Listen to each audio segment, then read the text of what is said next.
চলো আজকে তোমাদের সাথে একটা ছোট্ট করে ব্লগ ভিডিও শেয়ার করি। সবসময় তো তোমরা আমার চ্যানেলে বেশিরভাগ টাইমে খাবার বানানোর রেসিপির ভিডিও দেখো, তো আজকে একটা ছোট্ট করে ব্লগ দেখো। শুক্রবার দিন ছেলের স্কুল হয়ে যাওয়ার পর এই উইকে তারপর কিন্তু শনি রবি সোম মঙ্গল একটা লম্বা ছুটি ছিল, আর 23 তারিখ থেকে যেহেতু ছেলের এক্সাম শুরু হচ্ছে সেই জন্য আমাদের হাতেও একদমই কোনো কিছুর জন্যই টাইম নেই, বেশিরভাগ টাইম পড়াশোনার মধ্যে দিয়েই কাটছে।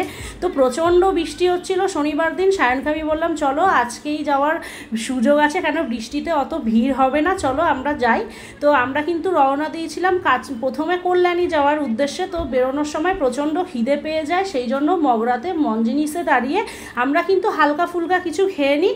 আমি নিয়েছিলাম আমাদের দুজনের জন্য চিজ বল, আর ছেলে নিয়েছিল একটা ছোট্ট চিকেন পিৎজা।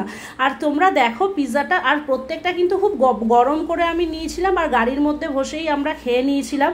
কেন কি সকালবেলায় ভালো করে ব্রেকফাস্ট করার পর আর ফল টল খাওয়ার পর দুপুরবেলায় সেইভাবে কিছুই খাওয়া হয়নি, প্রচণ্ড খিদে পেয়ে গেছিলো। তাই ভাবছি, আর মার্কেটিং করতে গেলে তো তোমরা জানোই একটু সময় বেশি লাগবে, তো ওই জন্য আমরা একটু হালকা খেয়ে নিয়েছিলাম। তো পিৎজার মধ্যে দেখো ওপরে এতটা পরিমাণে মেয়োনিজ চিজ ছিল, যেটা কিন্তু আমার ছেলে খেতে একদম বেশি পছন্দ করে না। আসলে ও পুরো ওর বাবার মতন, ওর বাবাও একদম মেয়োনিজ চিজ এগুলো খেতে ভালোবাসে না, আমার ছেলেরও সেই একই অবস্থা। ওই জন্য ওপরের ঢাকনাটা দিয়ে আমি কিন্তু পুরোটা কাচিয়ে তুলে নিয়েছি, তারপরে দিয়েছি। তো ছেলে ওটা গাড়িতে বসে খেয়ে নিয়েছিল, আর আমরা দুইজন দেবাদেবীর জন্য নিয়েছিলাম একদম হালকা করে চিজ বল। তো সেই চিজ বলটাই আমরা এখানে খেয়ে নিয়েছিলাম, মোটামুটি টাইপের ছিল। অ্যাকচুয়ালি ব্যাপার হলো মঞ্জিনিস বা মিও আমরে এইসব কেক শপগুলো ফাস্টফুডগুলোর দোকান থেকে যখন কোনো চিকেনের আইটেম খাই বা যাই কিছু, আমি না একদমই টেস্ট বুঝি না। কেন কি হয়তো এটা ফ্রোজেন বলে অতদিন থাকে, সেরকম কিন্তু কোনো টেস্ট লাগে না, কিন্তু খিদে পেটে ভালো লাগে। যাই হোক, তারপর দেখো আমরা এখানে কল্যাণী ব্রিজে উঠে গেছি, আর সত্যি সেই দিন এত পরিমাণে বৃষ্টি আর চারিদিক অন্ধকার হয়ে যাচ্ছিল। এটা কিন্তু 4টে সাড়ে 4টের দিকে। তো আমি বললাম কি একটু বৃষ্টি ওয়েদার, তো সায়নকে বললাম একটু গাড়িটা প্লিজ ব্রিজের ওখানে মানে দাঁড় করাও। তো দাঁড় করিয়ে এখানে গঙ্গার পাড়ে কিন্তু আমরা একটুখানি সময় দাঁড়িয়েছিলাম। ছাতা তো প্রায় উড়ে যাচ্ছিল, আর নিচে দেখো এখানে এত ঝোড়ো হাওয়ার সাথে বৃষ্টিটা ছিল না, সেই জন্য মনে হয় ড্রামগুলো যারা ওয়াক করছিল তাদের জিনিসও দেখছি গঙ্গাতে ভেসে ভেসে চলে যাচ্ছে। আর তারপরে কয়েকটা ফটো তুলে নিয়েছিলাম ইনস্টাগ্রামে আর ফেসবুকে ফটো পোস্ট করার জন্য।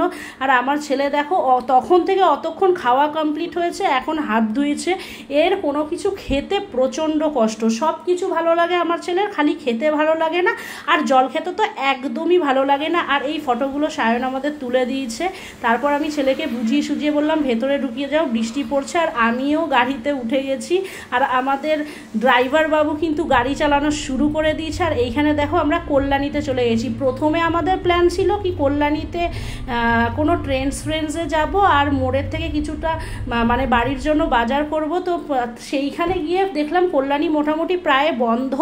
আর তারপর মনে পড়ে গেল কি গাড়ির সেন্ট্রাল লকটা একটু প্রবলেম করছিল, তো ওখান থেকেই সব কাজ করা হয়েছে। তো আমি সায়নকে বললাম যখন চলেই এসছি চলো আধ ঘন্টা 1 ঘন্টা দাঁড়িয়ে ওই কাজটাও কমপ্লিট করে নিই। তো ওই কাজটা কমপ্লিট করার পর কিন্তু আমরা এটা চলে গেছি কাঁচরাপাড়াতে। তো কাঁচরাপাড়াতে এই মলটায় যখন আমরা ঢুকলাম একদম কিন্তু কিচ্ছু ভালো লাগেনি, মানে প্রচুর জামা কাপড় আছে কিন্তু কোয়ালিটি ভীষণ খারাপ, সেই জন্য আমরা এখান থেকে কিচ্ছু নিইনি, চলে গেছি। তারপর কিন্তু আমরা ঢুকেছি আগমনী বস্ত্রালয়ে। আর তখনই আমার ফট করে মাথা আসলো কি হ্যাঁ, আগমনী বস্ত্রালয়ে তো শুধু শাড়ি পাওয়া যায় না, এ থেকে জেড সব কিছু পাওয়া যায়। আর আগমনী বস্ত্রালয়ে মার্কেটিং করতে গিয়ে আমার একটা সুবিধা হলো, সেটা হচ্ছে 2টো শাড়ি উপরি পাওনা হয়ে গেছে, যেটা আমার প্ল্যানের মধ্যেই ছিল না, এই জন্য আমি খুব খুশি ছিলাম।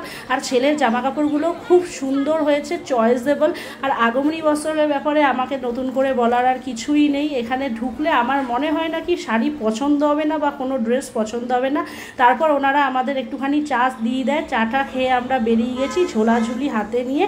আর তারপরে কিন্তু আমি কয়েকটা পছন্দসই শাড়ির সাথে পরার জন্য ব্লাউজ কিনে নিই। কেন কি আমরা যেখানে থাকি সেখানে কিন্তু অত ভালো ব্লাউজের দোকান নেই, একটাই ব্লাউজের দোকান আছে, আর সেইটাই কিন্তু একদম ধরে পুরো গলাটা কেটে দেয়।